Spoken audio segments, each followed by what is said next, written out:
What's going on there, YouTube? And welcome back to another comic book video. This is the channel where we sit down and cover different comic book stories from different comic book companies. Today, we are going to jump back over to IDW, except this time, we are going to try to cover IDW's Transformers, the first timeline. They kind of have restarted the timeline, so we're going to cover the old timeline. And to begin our coverage of the old timeline, we're going to pick up with the origin of Megatron, because technically Megatron does start off the Great War between the two sides in Transformers comics. So if you do like today's comic book video, please hit that like button down below and also subscribe to the channel for more to come down the road. But hey, I do hope you enjoy today's video. So with the opening of this book, we pick up 4 million years ago at the mining outpost C12. Now this is where you have basically workers finding out that they are about to lose their job. The reason why I say that is because we pick up with Senator Dicamus, who is there to tell the workers that they're about to lose their job and hopefully the Senate can find them somewhere else to work.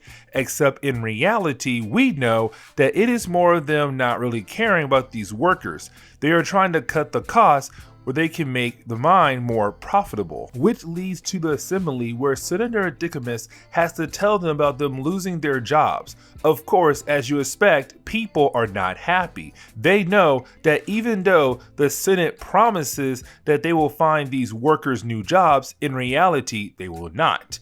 You even have someone speak out from the crowd to point out that Senator Dicamus is lying and he is not going to do anything to really help the people. Before this individual is able to speak more, well, he is killed off by one of the Senator's Dicamus security guards. And you would think after the death of that one person, the crowd would quiet down and everyone will listen to Dicamus speak. Except that is when you have Megatron appear and continue to represent the working class anger by throwing an axe he made into the shoulders of Dicamus. Now Dicamus doesn't die here. Who does die here is one of Dicamus' guards who tries to take down Megatron.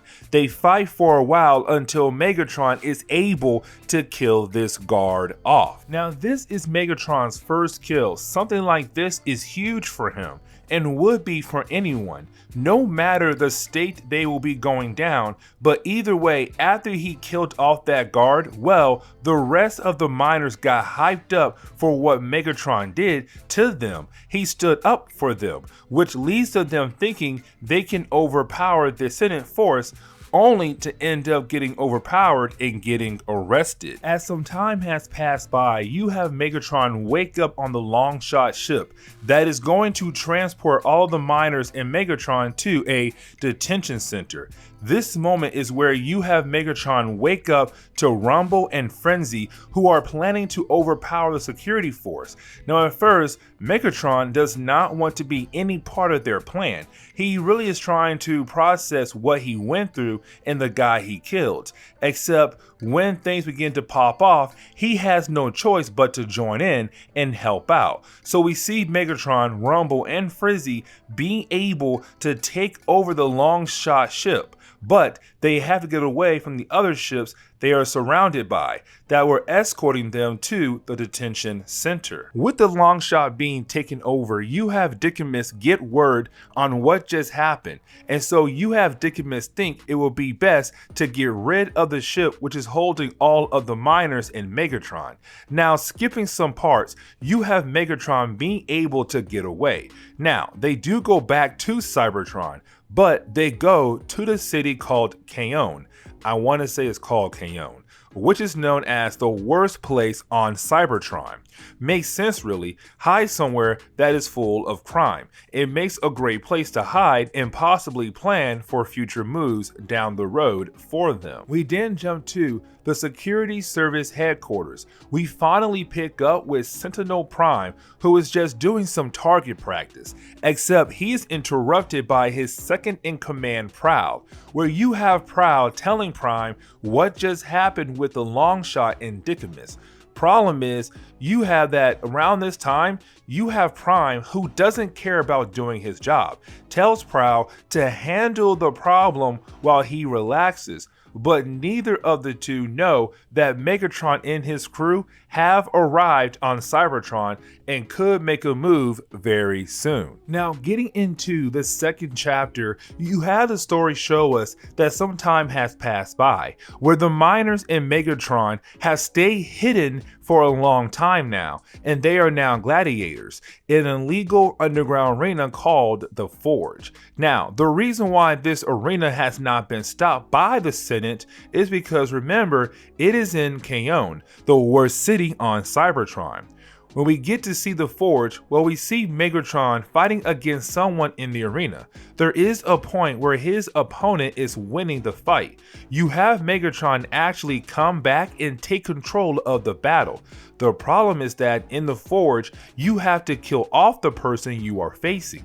Except when it comes to Megatron, when it comes time to kill, he can't make himself kill because then it would be only his second murder. He is still thinking back to his first kill. He is not used to killing, except he was forced to kill by the Ringmaster Clinch, who tells him to kill, and he does, which ends up with Megatron winning and the crowd going crazy for him winning the fight. We then get introduced to another Senate Ratbat, to be more exact. Now, this Senate is very corrupt, but where he stands in the positioning line, he is someone who can hardly be stopped. He uses his wealth and connections to manipulate events on Cybertron for his own personal gain. Now, in this part of the story, he hears about the Gladiator Arena, and of course, he is intrigued by it. So he then sends his servants to go investigate. Shifting our focus back to Megatron, we pick up with the Megatron who has risen through the ranks very quickly, to the point where he is basically only under Clinch, who is the Ringmaster. The next battle is actually between Megatron and Clinch, which of course, whoever wins this battle will be the new ringleader, meaning the one in charge of the arena. So as this battle goes on, there is a moment where it seems both sides are pretty equal. It does lead into Megatron being the one able to defeat Clinch, which means that Megatron is the one in charge of the arena now. With Megatron being the new leader, also the rise of the word getting around about the arena, you have Cybertron law enforcement thinking about trying to find this arena because it is crazy how they have been unable to find the arena. So you have Sentinel Prime come out and announce his plan. His plan is going to involve every single member of the enforcement to hopefully find this arena and bring it down. This is only the enforcement that is in Kaon. 18 days later, we see that you have Bumper and Fast Break's stake out location that could be the next spot for the arena. They work for Prime. Now this is where they learn that when it comes to the actual location of the arena, what Megatron and his people do is that they change locations often and just build up the place they will be at for the fight. And once the fighting is done, they tear it all down. Now, while they are watching Megatron forces build up the place of the next fight, that is when Megatron himself walks in and actually is being greeted by Soundwave. Now, Soundwave is actually someone who has weapons on the black market, just trying to give Megatron an array of new weapons to use. Now, before this exchange can happen, that is when Megatron realizes that they are being watched, meaning that Bumper and Fastback are in trouble. They try to call out for backup, except Soundwave had brought a team of his own men, which are Ravage, Laserback, and Buzzsaw. The three of them kill off Bumper and Fastback very quickly. Well, I should mention that before they are killed off, you have Bumper waking up to Megatron actually killing off Fastback. Before Bumper is killed, Soundwave tells Laserback to use his ability to take data out of other bots to see what they know, which of course lets Megatron know that he has to now shut down the arena, but also he needs to handle Prime very soon. And you have Megatron finish off Bumper, but the reason why is to make them be a message to Sentinel Prime. Getting into the third chapter, we pick up with Soundwave arriving at the new place for the Forge, where you have Soundwave trying to convince Megatron that they need to tread lightly because it seems that Prime could be coming after them soon. Also, we see that Megatron had lost an arm thanks to his last fight, but it is getting replaced with a new kind of weapon. There is another reason why Soundwave is here. He found 3 more people to join the cause, which is Starscream, Thundercracker, and Skywarp. Now, out of the 3 of them, only Starscream begins to heavily praise Megatron because at this point, Megatron has a big reputation. Now, Megatron doesn't think that Starscream can complete the mission he needs done. Either way, you have him saying that they can join his cause, but they are going to have to work with Hook.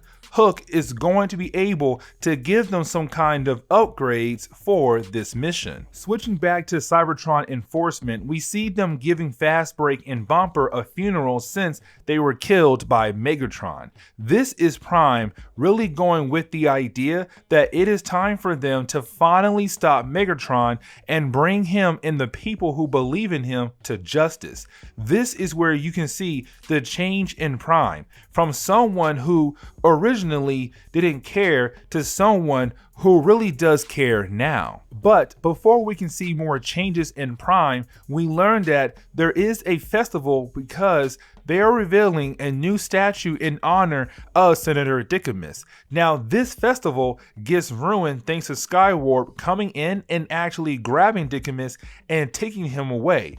While that had happened, well, you have Ratbat watch from his office and realize that thanks to his actions trying to make things happen for his own personal gain, well, now he realized that maybe he has taken things too far. This leads into a chain of events happening.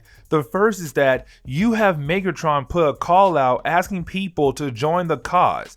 Sunstreaker wants to join, but Sidesweep does not want to join at all. We then see that some of the Dinobots are beginning to come around. For now, they're just joining the arena matches. They will play some big roles down the road in 2005 universe. For now, they are just here. Now, this is the moment you have Megatron bring out and reveal the Decepticon is Sigma, which of course the crowd cheers. Now for him, around this time of bringing it out, it is more of him stating that they are the baddest and dangerous Transformers on Cybertron. At the same time, it is him saying that their goal is to turn the entire planet of Cybertron into their arena, which is going to be huge if he could. But after making his big speech, he then brings out Dickamus, hoping to execute him here at this moment. Before he is able to kill off Dickamus, you have Prime and Prowl both arrive with an army of Autobots. This is a quick battle. It is not like you have Megatron being able to take down Prime and escape. Instead, it is more of Megatron and all of his forces being captured by Prime and the Autobots. Of course, this means that Senator Dickamus will not be killed in this video. After being captured, where you think Megatron is going to break out and save his army from being captured, Megatron learns that he has a traitor on his team, which of course is Starscream. Starscream decides to offer state evidence that will help out the Senate and also give him his freedom, just a way for him to escape from being a prisoner like Megatron and the others. Megatron wants this man killed for being a traitor, but of course, he is able to be escorted out of the prison to give over this evidence. The information that Starscream is trying to use to get his freedom and also supposed to help the Autobots out as well is basically information on Megatron and the rest of Megatron forces. Really, Megatron makes it seem that he has told Starscream everything about his plan and information about each member of Megatron forces. So Megatron is very nervous at the moment, except Starscream is no traitor. Well, not yet. But this is him basically pulling a ruse on the council. When they bring him in front of the council and they tell him all about the different charges he has on him, it seems that, yeah, he should give information up to save his own butt, except it was a trick, because you have Soundwave appear and the two of them actually defeat the council. After they beat down on the council, you have the two of them carve their symbols into the wall, letting them know that they will be captured today. And you know that Megatron is happy about this, because at first it seemed that he was going to be locked up forever, except in reality, this was all part of his plan to come back and escape, but make a mark in the world. So you have Soundwave and Starscream show up after killing a lot of the forces of the Autobots.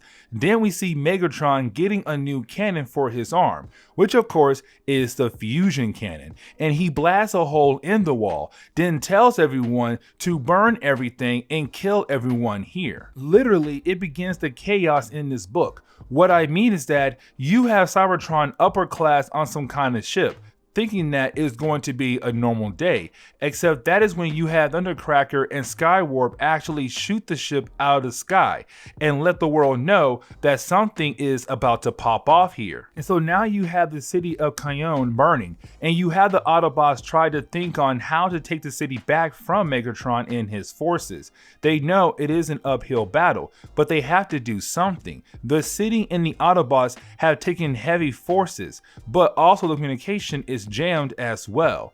Prime realized that he needs to bring out the Apex armor, which, man, the armor is going to look cool, but y'all haven't seen anything just yet. Here comes the big plot twist of the book. You have Soundwave reveal to us that this whole time he was working for Senator Ratbat. Remember, he is the guy who would use his money to make different events play out where it would benefit him more than anyone else. Where we learned that Ratbat was the one who was helping Megatron from the shadows. He was the one who helped Megatron ever since the mine and helping him rise through the ranks as well. Now this is Ratbat thinking he has to leave because he did not think that Megatron will become this powerful of a character and trying to leave before he is killed by Megatron.